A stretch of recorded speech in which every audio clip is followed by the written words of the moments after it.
যার যার দ্বিগুণের প্রুফড বলছেন, এটা আসলে কেউ একজন বলছেন। যার যার অভিযোগ আছে আমরা শুরুতেই বলেছি, তারা তাদের নিকটস্থ যে জায়গা আছে অভিযোগ নিয়ে যান। এবং আমি বলছি কেউ যদি অভিযোগ সেখানে করে অভিযোগ করতে না পারেন বা প্রতিকার না পান, প্রতিকার মানে এই না যে উনি সঠিক, প্রতিকার মানে হচ্ছে আমরা এটা অ্যাসেস করেছি, সেটা যদি না পান নিশ্চয়ই আমি সেটা নিয়ে কাজ করবো, আমরা কথা বলবো। তো আমি আবারও বলছি, যাদের অনেক বেশি বিল আসার অভিযোগ আছে তারা কাইন্ডলি নিকটস্থ যে কর্তৃপক্ষ আছে বিদ্যুৎ জ্বালানি সেখানে যাবেন, অভিযোগ করুন, ফর্মাল অভিযোগ করুন, এটা রাষ্ট্রীয়ভাবে চলে, অভিযোগ করুন। সেটাও যদি কোনো সমস্যা হয় আপনি আবার সেটা ফেসবুকে বলুন। প্রত্যেক নাগরিক নিশ্চয়ই কেউ যদি এই অভিযোগ থাকে তাদের উচিতভাবে নিকটস্থ যে কর্তৃপক্ষ আছে সেখানে আবেদন করার জন্য। এর আগেও এটা হয়েছে, আমি কিছুক্ষণ আগেই মাননীয় জ্বালানি মন্ত্রীর সাথে কথা বলে এসেছি যে এই ধরনের অভিযোগ তারা তলিয়ে দেখেছেন, কোনো সংকট পাওয়া গেলে ব্যবস্থা দিয়েছেন। সুতরাং এক্সট্রা বিলের যে অভিযোগ আছে সেটা ঢালাওভাবে না করে স্পেসিফিকলি যাওয়া, এবং কোথাও অভিযোগ করতে গিয়ে যদি আপনি ব্যর্থ হয়ে থাকেন, সেই অভিযোগ যদি না নেওয়া হয়ে থাকে সেটা আপনি জানান, কিন্তু অবশ্যই আগে কর্তৃপক্ষের কাছে যান। জ্বালানি মন্ত্রণালয় চাইছেন, তারা এই ব্যাপারে আন্তরিকভাবে ব্যবস্থা নিতে, আমরা আশা করছি সেটা করা হবে। আচ্ছা, প্রাথমিকভাবে আমি যদি বলি, এই যে জনগণ একটা জিনিস পছন্দ করেননি, তারা এটাতে প্রতিক্রিয়া দেখিয়েছেন এবং মন্ত্রণালয় সরে এসছে, এটা একটা সিগন্যাল। আমরা প্রায় বলি যে একটা গণতন্ত্র কেন আসলে কাজে লাগে, আমরা যদি একটা ভুল করে থাকি সেই ভুলটা শুধরে নিচ্ছি।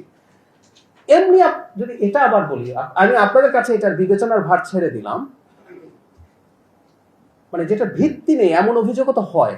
আমাদের সোশ্যাল মিডিয়াতে একদম সিন্ডিকেটেড ক্যাম্পেইন হয় যেগুলো ভুল তথ্য বা মিথ্যা তথ্যের উপরে ভিত্তি করে, সেগুলোরও একটু দায়িত্বশীলতা আমরা তো এক্সপেক্ট করতে পারি। আপনি যেটা বলছেন যে ভাষাটা, সেটা মানুষকে আহত করেছেন, তারা প্রতিক্রিয়া দেখিয়েছেন এবং মন্ত্রণালয় বা সরকার সেখান থেকে তাদের অবস্থান নিয়ে সরে এসছেন। আমি এটাকে বরং অ্যাপ্রিসিয়েবল ব্যাপারই মনে করি। কখনো কখনো আমরা, মানে পৃথিবীর কোনো সরকার নিখুঁত সরকার না, আমি অনেক আগে একদিন বলেছিলাম শ্রেষ্ঠতম সুশাসনের যে দেশগুলো আছে ওখানে কোনো নিখুঁত সরকার এক্সিস্ট করে না। বাট আমরা চিরকাল ডেমোক্রেসির ফাইটটা করেছি এই কারণে, উইথ অল দ্য প্রবলেমস, আমাদেরও সমস্যা আছে, সংকট আছে, আমাদেরও অদক্ষতা আছে, কোনো না কোনো জায়গায় নানান বিপদ আছে, নানান রকম ত্রুটি আছে, কিন্তু এটা এভাবে কাজ করে যে আমরা রেসপন্ড করতে হয়, রেসপন্ড করি। এই কারণেই আসলে এতদিন এই গণতন্ত্র আলাপটা আমরা করেছি। আমরা অলরেডি বলেছি, এটা প্রুফ না, প্রত্যেকের যার যার অভিযোগ আছে। আমি কিন্তু এই তথ্যগুলো সব মাননীয় মন্ত্রীর সাথে কথা বলে এসেছি, সেজন্য আমি জানাতে পারবো, কারণ আমি জানতাম আজকে জ্বালানি নিয়ে কথা হবে। মাননীয় মন্ত্রী আমাকে ডেকেছেন, এটা একটু ইম্পর্টেন্ট কথা। এটাও কতটা গুরুত্বপূর্ণ, আমি সংস্কৃতি মন্ত্রণালয়ে একটা প্রেস ব্রিফিং এ ছিলাম, আমাদের আগামীকাল জুলাই জাতীয় উদ্বোধন হচ্ছে জানেন, সেটার জন্য আমি যখন আসছি তখন মাননীয় মন্ত্রী আমাকে ডেকেছেন যে ওনার সাথে একটু যদি দেখো। তার মানে উনিও কতটা কনসার্ন যে অভিযোগগুলো আছে। প্রিপেইড মিটারের একাধিক পরীক্ষা নিরীক্ষা সরকারের সময় হয়েছে, যেখানে প্রিপেইড মিটার এবং আমাদের আগের মিটারের সাথে রেখে বুয়েটের নেতৃত্বে কোথাও কিন্তু সমস্যা পাওয়া যায়নি। এখন যার যার দ্বিগুণের প্রুফড বলছেন, এটা আসলে কেউ একজন বলছেন। যার যার অভিযোগ আছে আমরা শুরুতেই বলেছি, তারা তাদের নিকটস্থ যে জায়গা আছে অভিযোগ নিয়ে যান।